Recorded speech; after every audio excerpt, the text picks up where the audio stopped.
অনেক বহিরাগত এখানে আক্রমণ করতে পারে। ব্যাপক পুলিশের সমাগম, প্রচুর সংরক্ষিত অবস্থায় রাখা হয়েছে। উপদেষ্টা মহোদয় আজ দুপুরবেলা এখানে হয়তো আসবেন। দর্শক, এই মুহূর্তে আমরা আছি জাতীয় রাজস্ব বোর্ড ভবনের সামনে। আপনারা জানেন গত 14 মে থেকে এখানে নিয়মিত কলম বিরতি এবং কর্মবিরতি অনুষ্ঠিত হচ্ছে। এর ফলে রাজস্ব কার্যক্রম সম্পূর্ণ স্থবির হয়ে পড়েছে। আজ সকাল থেকে আমরা দেখছি ভবনের চতুর্দিকে আপনার পুলিশ এবং র্যাব দিয়ে সজ্জিত এবং ভেতরে ঢোকা নিয়েও একটা সমস্যা তৈরি হয়েছে। সামনে আমরা দেখতে পাচ্ছি যে পুলিশের গাড়ি এবং পুলিশের লোক এবং একটি সাজোয়া যানও আমরা দেখতে পাচ্ছি এবং ভেতরের অবস্থাও অনেকটা এরকমই, একেবারে প্রচুর সংরক্ষিত অবস্থায় রাখা হয়েছে।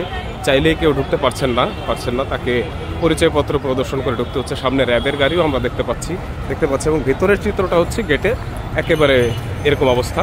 প্রত্যেককে আসলে তার পরিচয় নিশ্চিত করে ঢুকতে হচ্ছে এবং গাড়ি প্রবেশ সম্পূর্ণ নিষেধাজ্ঞা আছে। এবং আমরা যতটুকু জানতে পেরেছি উপদেষ্টা মহোদয় আজ দুপুরবেলা এখানে হয়তো আসবেন যারা ঐক্য পরিষদের নেতা আছেন তাদের সঙ্গে আলোচনা করার জন্য।